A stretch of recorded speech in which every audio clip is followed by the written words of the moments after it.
अस्सलाम वालेकुम। बेटे मेरी आवाज आप तक क्लियर आ रही है? यस। चलिए, ठीक है। तो आज हम यूनिट नंबर 1 से स्टार्ट करते हैं। इसकी ऑब्जेक्टिव्स में तो यही है कि हमें फिजिकल क्वांटिटीज के बारे में बात करनी है, मेजरमेंट टेक्निक्स के बारे में बात करनी है। इन सारी बातों पे जाने से पहले बहुत सिंपल से डिस्कशन करते हैं। आपको पता है बेटे फिजिक्स किसे कहते हैं? What is physics? लाइक कोई डेफिनेशन फिजिक्स की आती है? नो। ठीक। बेटे सबसे पहले हम बात करते हैं, दो तरह की साइंसेज हैं जिनमें हम नॉलेज को डिस्कस करते हैं, साइंस के नॉलेज को। एक को कहते हैं फिजिकल साइंस और एक होती है बेटे बायोलॉजिकल साइंस। अगर बेटे हम डिस्कस करें study of non living things, उसको बेटे नाम दिया जाता है फिजिकल साइंस का, study of non living things. और अगर बात करें स्टडी ऑफ लिविंग थिंग्स की, तो उसे हम देते हैं नाम बायोलॉजिकल साइंस का। तो नॉलेज इतना ज्यादा था कि हमें कैटेगराइज करना पड़ा डिफरेंट ब्रांचेस में। तो एक ब्रांच हमारे पास साइंस की फिजिक्स है, जो कि फिजिकल साइंस है। फिजिकल साइंस का मतलब यहां भी हम नॉन लिविंग थिंग्स के बारे में बात कर रहे हैं।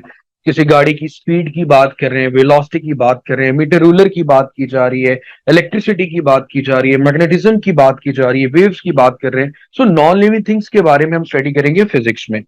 और नॉन लिविंग थिंग्स के बारे में इसलिए स्टडी करेंगे फिजिक्स में क्योंकि ये फिजिकल साइंस है। अब फिजिक्स में दो ही चीजों के बारे में डिस्कस किया जाएगा मेजरली, अगर डेफिनेशन में पूछा जाए। एक है बेटे मैटर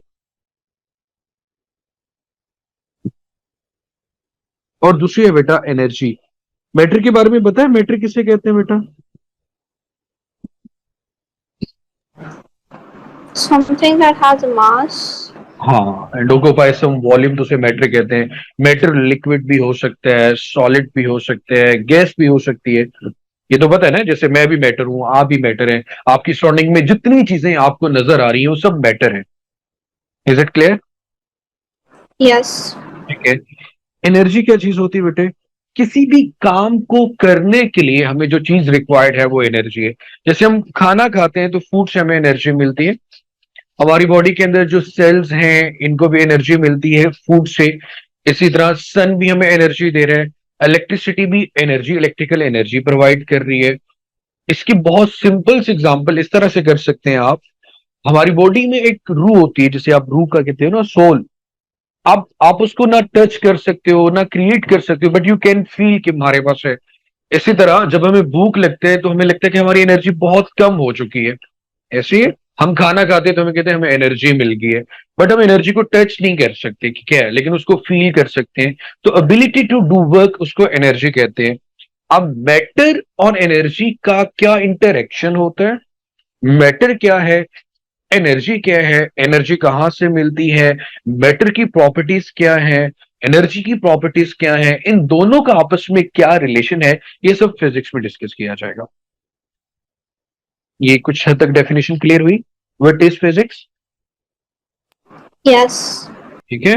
सॉलिड के बारे में बात करना, लिक्विड के बारे में बात करना, गैसेस के बारे में बात करना, या प्लाज्मा के बारे में बात करना। और एनर्जी में मेन सोर्स बेटा हमेशा सन होता है। अब इसका इंटरेक्शन क्या है? अगर शाम को मम्मा खाना भी बनाती हैं तो वहां भी interaction of matter and energy हो रहा है। खाना खुद इटसेल्फ मैटर है, हीट एनर्जी उसको मिल रही है तो फूड प्रिपेयर हो रही है। हमारी बॉडी के अंदर भी there is always interaction between matter and energy. तो इस मैटर और एनर्जी के इंटरेक्शन को फिजिक्स में डिस्कस किया जाता है।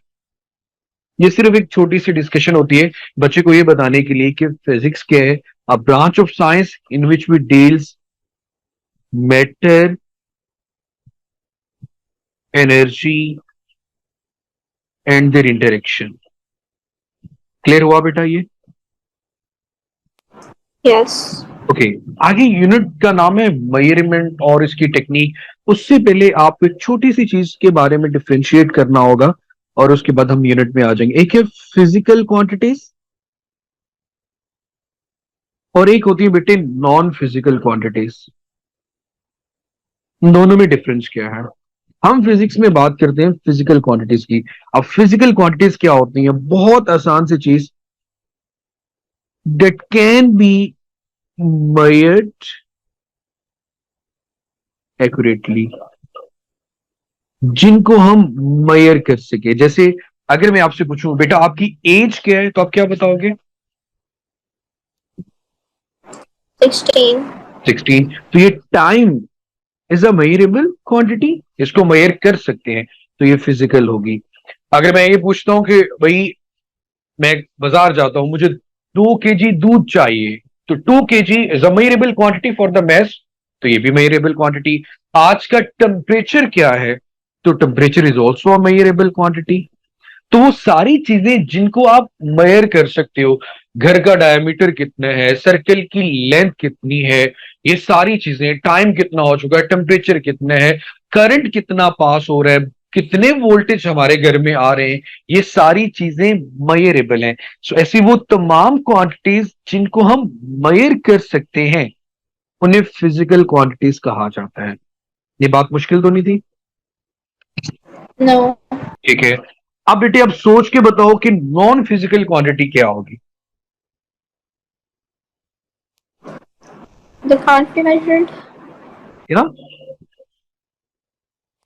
They can't be measured. They can only be estimated. जैसे कि हम बात करें फीलिंग्स की, इमोशंस की, ये मेयर नहीं है। मुझे इतना गुस्सा आया हुआ भाई, कितना गुस्सा आया हुआ है, मुझे बहुत परेशानी है, कितनी परेशानी है, ये चीजें मेयर नहीं की जा सकती, इन्हें नॉन फिजिकल क्वांटिटीज कहते हैं। क्लियर हुई ये बात अब? Yes. ठीक है। अब बेटे अगर आपसे ये पूछा जाता है कि अभी कितना टाइम हुआ है, तो आप किसका इस्तेमाल करोगे?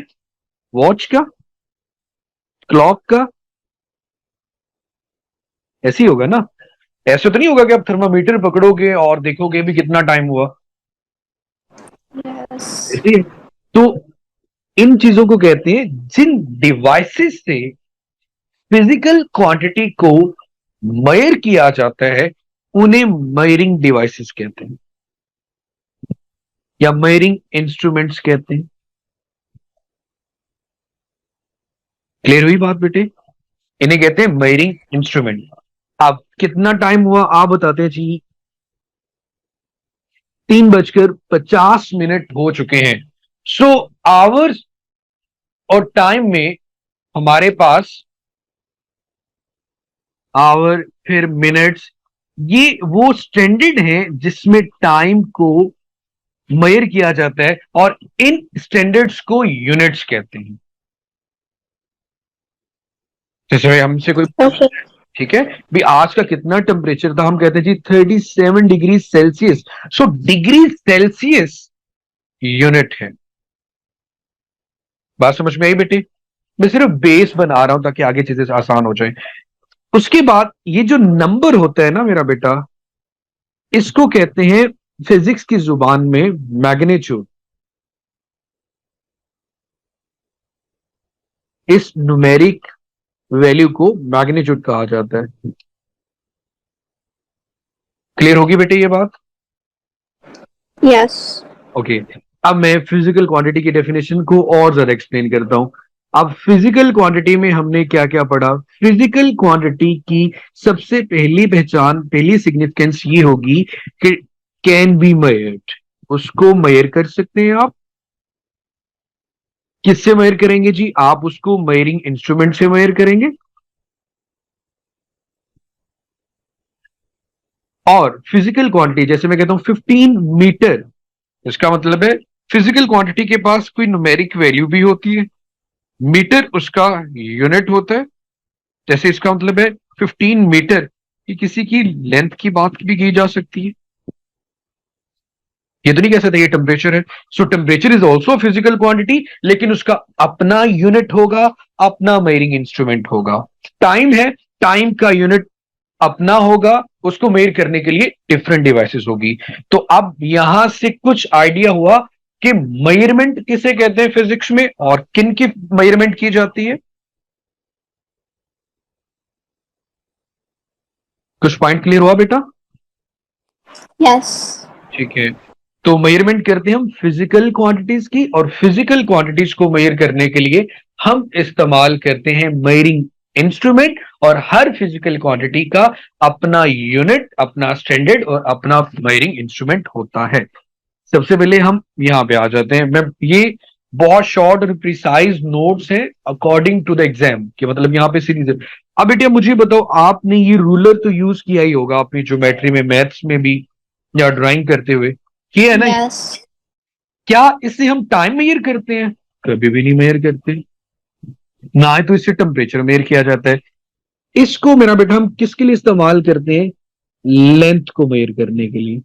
ऐसे होता है, हमें कहा जाता है 3 सेंटीमीटर की लाइन लगाएं, तो हम स्केल रखते हैं यहाँ पे, और 0 से लेकर 3 तक एक स्ट्रेट लाइन लगा देते हैं। ये पॉइंट ए है, ये पॉइंट बी है, तो 3 सेंटीमीटर की ये लेंथ आ गई बेटा। या फिर कोई हमें ये Yes. कहे कि आप इन दो पॉइंट्स के दरमियान का डिस्टेंस बताओ, तो आप मेजरिंग इंस्ट्रूमेंट मीटर रूलर लोगे, इन दो पॉइंट्स के दरमियान रखोगे, और ऊपर से रीडिंग को देखोगे, रीडिंग कितनी आ रही है। जैसे ये पेंसिल है मेरे पास, ये 0 से स्टार्ट हो रही है, 5.123 5.3 तक जाके खत्म हो रही है, तो मैं कह दूंगा भाई इस पेंसिल की जो लेंथ है तो 5.3 सेंटीमीटर है। पॉइंट समझ में आया बेटा? Yes. हमने लेंथ क्यों मेजर कर ली? क्योंकि लेंथ एक फिजिकल क्वांटिटी है और इसको हम मेजर कर सकते हैं।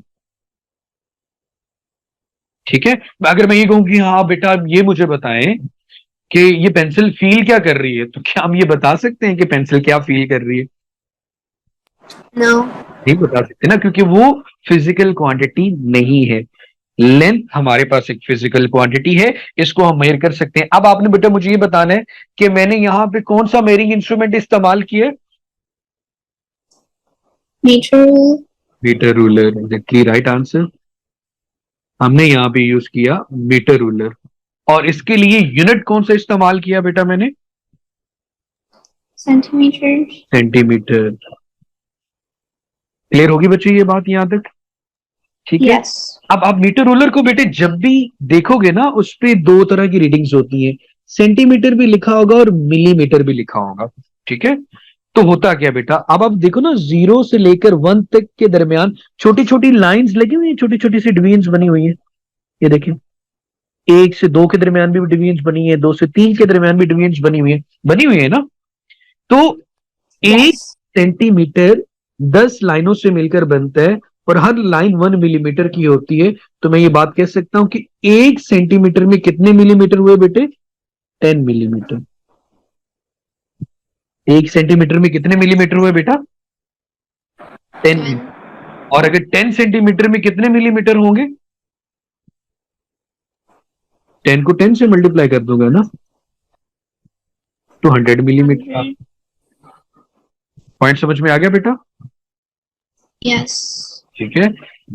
अब इस रूलर का इस्तेमाल, अगर मैं आपसे कहूं क्या बेटा आपने लाहौर और रावलपिंडी के दरमियान डिस्टेंस मेजर करना हो, तो क्या आप मीटर रूलर इस्तेमाल करेंगे? No. कभी भी नहीं। इसका मतलब ये बनता है बेटा कि हर लेंथ को मेजर करने के लिए सेम इंस्ट्रूमेंट इस्तेमाल नहीं किया जा सकता। ठीक है, सेम इंस्ट्रूमेंट इस्तेमाल नहीं कर सकते। हमें अगर टेलर को बताना है कि भाई मुझे इतनी वेस्ट की पेंट चाहिए, तो उसके लिए भी मीटर रूलर इस्तेमाल नहीं करेंगे। उस वक्त हम क्या इस्तेमाल करते हैं बेटे? Measuring tape. देखिए हुई बेटे मेजरिंग टेप। Yes. अगर आपसे ये कहा जाता है जी आप बताएं आपके रूम का जो विड्थ है वो कितनी है, अगेन आप फिर अब मेजरिंग टेप इस्तेमाल करेंगे। तो हमें अपनी जरूरत के मुताबिक मेजरिंग इंस्ट्रूमेंट का इस्तेमाल करने हैं। जब हमें पेपर के ऊपर या बहुत स्मॉलर डिस्टेंस मेजर करने होते हैं, उस वक्त हम मीटर रूलर का इस्तेमाल करते हैं। So ruler can be use measure small distance of few centimetre. They're able to measure the nearest millimeters. Millimetre में भी ये वैल्यूज मेजर कर सकते हैं, बहुत छोटी रीडिंग्स देखने के लिए। A ruler can measure small distance to the nearest millimetre. 1 millimetre से छोटी रीडिंग तो ये मेजर नहीं कर सकता, इससे बड़ी रीडिंग मेजर कर सकता, क्योंकि इसमें जो सबसे छोटी रीडिंग है एक मीटर रूलर पे, वो मेरा बेटा आपके पास 1 मिलीमीटर है। अगर इससे रीडिंग ज्यादा की चाहिए तभी मीटर रूलर इस्तेमाल कर सकते हैं। लेकिन अगर बहुत वैल्यूज बड़ी हो जाएं, किलोमीटर्स में आ जाएं, माइल्स में आ जाएं, तो फिर हम इसका इस्तेमाल नहीं कर सकते। क्लियर हुई बेटा?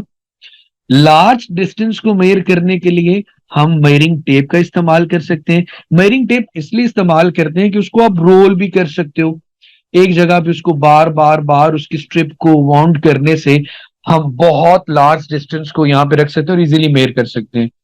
लेकिन अगर मुझे 100 मीटर का रूलर चाहिए हो तो उसके लिए मेरा बेटा एक बहुत बड़ा रूम चाहिए उसको रखने के लिए, तो फिर वहां पे ये हमारे लिए कन्वीनियंट नहीं होता। क्लियर होगी बच्ची ये बात? Yes. अभी हम अपने यूनिट में सिर्फ लेंथ की बात कर रहे हैं। एक लेंथ का मेजरिंग इंस्ट्रूमेंट हमने मीटर रूलर देख लिया, दूसरा मेजरिंग इंस्ट्रूमेंट लेंथ के लिए क्या यूज किया? Measuring tape. और एक ट्रेडल व्हील भी होता है, वैसे आपके सिलेबस का हिस्सा नहीं है लेकिन फिर भी लार्ज डिस्टेंस मेजर करने के लिए इसका भी इस्तेमाल करते हैं। ये 3 लेंथ मेजरिंग इंस्ट्रूमेंट हैं। तीनों क्या है मेरा बेटा? Length measuring instrument. Length measuring instrument. Length आपके पास एक फिजिकल क्वांटिटी है और इस फिजिकल क्वांटिटी को मेजर करने के लिए हमने मेजरिंग इंस्ट्रूमेंट्स का इस्तेमाल किया, जिसमें हमारे पास मीटर रूलर आया, टेप आई और ट्रेडल व्हील आया। जब हमें स्मॉलर डिस्टेंस मेजर करने हो अप टू 1 मिलीमीटर, अगेन आपने याद रखना है अप टू 1 मिलीमीटर, इससे छोटी रीडिंग मीटर रूलर से नहीं ली जा सकती। इस पे जो सबसे छोटी रीडिंग होती है 1 मिलीमीटर होती है। मेजरिंग टेप पे भी सबसे छोटी रीडिंग 1 मिलीमीटर होती है। हाँ, इससे बड़ी रीडिंग्स तो ली जा सकती हैं। और लार्जर डिस्टेंस मेजर करने के लिए किलोमीटर्स में, माइल्स में, हम टेप या ट्रेडल व्हील का इस्तेमाल करते हैं। या जहां पे हमें फ्लेक्सिबिलिटी चाहिए, circumference of the circle calculate करनी हो, हम वहां पे किसका इस्तेमाल करेंगे? मेजरिंग टेप का। इज इट क्लियर बेटे? Yes. कोई मुश्किल यहां तक? No. चलें ठीक है। आपने कभी मेजरिंग सिलेंडर का नाम सुना है? मेजरिंग सिलेंडर किसे कहते हैं? नहीं सुना ना? Yes. सुनो हुए? I have. क्या होता है बेटे, बताएंगे आप? थोड़ा सा एक्सप्लेन करें। I saw it in our science lab. Like you put a liquid in it, and it has like a reading on it, a scale thing. You can measure Flexibility the ऐसी है। water in it. इसका मतलब है अगर हमें liquid का volume calculate करना हो, हम किसका इस्तेमाल करते हैं? मेजरिंग सिलेंडर का। समटाइम हमें कहा जाता है, पाकिस्तान में मोस्ट प्रॉब्ली कहते हैं यार 1.5 लीटर की बोतल चाहिए, ऐसे होता है ना, 1.5 लीटर बोतल दे दें, 2.5 लीटर की बोतल कोका कोला या स्प्राइट मोस्ट लोग यूज करते हैं। तो बेटे ये भी वॉल्यूम को ही बता रहा है। उस बोतल का वॉल्यूम 1.5 लीटर है। वैसे वॉल्यूम का यूनिट क्यूबिक में आता है, लाइक क्यूबिक सेंटीमीटर या क्यूबिक मीटर। तो वहां पे हम रेगुलर सॉलिड के या फिर इररेगुलर सॉलिड के वॉल्यूम की बात करते हैं। जब हम लिक्विड के वॉल्यूम की बात करते हैं तो उस वक्त हम यूनिट या तो लीटर लेते हैं या फिर मिलीलीटर लेते हैं। 1 लीटर में 1000 मिलीलीटर होते हैं। इसमें कोई मुश्किल तो नहीं? 1 litre No. Is equivalent to 1000 millilitre. ठीक हो गया बेटा? हमारी जो लैब है उसमें 200 मिलीलीटर का मेजरिंग सिलेंडर भी हमें मिल जाता है। कुछ इस शेप का बना होता है जैसे बीकर होता है, लेकिन मेजरिंग सिलेंडर ग्रेजुएटेड होते हैं। ग्रेजुएटेड का मतलब ये होता है कि जैसे आपने बताया कि उनके ऊपर रीडिंग्स लिखी होती है, ऐसी है। Yes. अच्छा जी, एक मिनट बेटा। और रीडिंग लेने का तरीका क्या होता है, कैसे रीडिंग लेते हैं? मेथड को एक्सप्लेन कर सकते हैं? Like you can see where the water is like at the top and Yeah. match it with the hmm, and अच्छा, you can match it with the numbers that are printed out on the cylinder. हमें एक ना थोड़ा सा ख्याल ये करना होता है जब आप रीडिंग ले रहे होते हैं ना, जैसे यहाँ तक लिक्विड मौजूद है यहाँ पे, ठीक है, ये जो लेयर बन रही होती है ना वाटर की, इसे मेनिस्कस कहते हैं। हमें जब भी रीडिंग लेनी होती है मेजरिंग सिलेंडर से, हम मेयरिंग सिलेंडर को एक हॉरिजेंटल सरफेस पे रखते हैं। अगर आप उसको हाथ में पकड़ के इसकी रीडिंग लोगे ना, तो हो सकता है उसका जो लेवल है वो डिस्प्लेस हो जाए, खराब हो जाए। इज इट पॉसिबल ना? अगर आप उसको एक फ्लैट सरफेस के ऊपर रखोगे, हॉरिजेंटल सरफेस पे, जैसे एक टेबल पे रख दिया, तो बिल्कुल अपनी ओरिजिनल पोजीशन पे Your रहेगा। voice is lagging. अगेन बेटा सॉरी, आप मुझे बताइए, आ रही आवाज क्लियर है? हेलो, जी बेटे बताइएगा, अब क्लियर आ रही है आवाज आपको?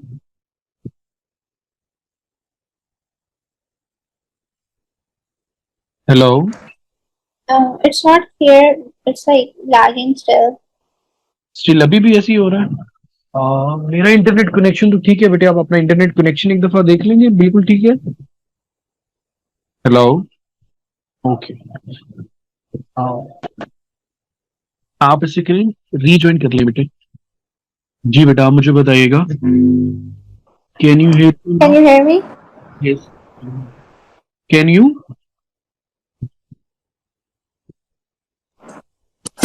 Yes. हम बेटे मेयरिंग सिलेंडर में रीडिंग लेने के मेथड की बात कर रहे थे। ग्रेजुएटेड मेयरिंग सिलेंडर होते हैं, लाइक अगर यहाँ पे 50 ml लिखा हुआ है, तो इस रीडिंग लेने के लिए आपने ये करना होता है कि आप उसको एक फ्लैट हॉरिजेंटल सरफेस पे रखते हैं। वो इसलिए कि अगर हम उसको It's lagging again. Okay. चले, मैं बोलता चाहता हूँ, मुझे बताते जाइएगा अगेन, क्या हो सकता है कुछ नेटवर्क का इशू हो। सो मेयरिंग सिलेंडर को हम एक फ्लैट हॉरिजेंटल सरफेस पे रखते हैं ताकि हमारी रीडिंग खराब ना आए। बिल्कुल, ये जो सिलेंडर है ये बिल्कुल वर्टिकल पड़ा हो ऑन अ फ्लैट सरफेस, और इसका वॉल्यूम हमारे पास एग्जैक्ट आए। जैसे यहाँ पे 24 क्यूबिक सेंटीमीटर में अगर ये रीडिंग है, तो ये मेरे पास वॉल्यूम ऑफ द लिक्विड है 24 क्यूबिक सेंटीमीटर। हाँ, रीडिंग लेने के लिए मुझे अपनी जो आई पोजीशन है वो बिल्कुल at the level of the liquid रखनी होगी। अगर मैं टॉप से देखूंगा तब भी रीडिंग डाउटफुल हो सकती है, बॉटम से ऑब्जर्व करूंगा तब भी रीडिंग डाउटफुल हो सकती है। To take the exact reading or the correct reading, we need to keep the level of the eye exact to the level of the water or any liquid in the measuring cylinder. Is it clear?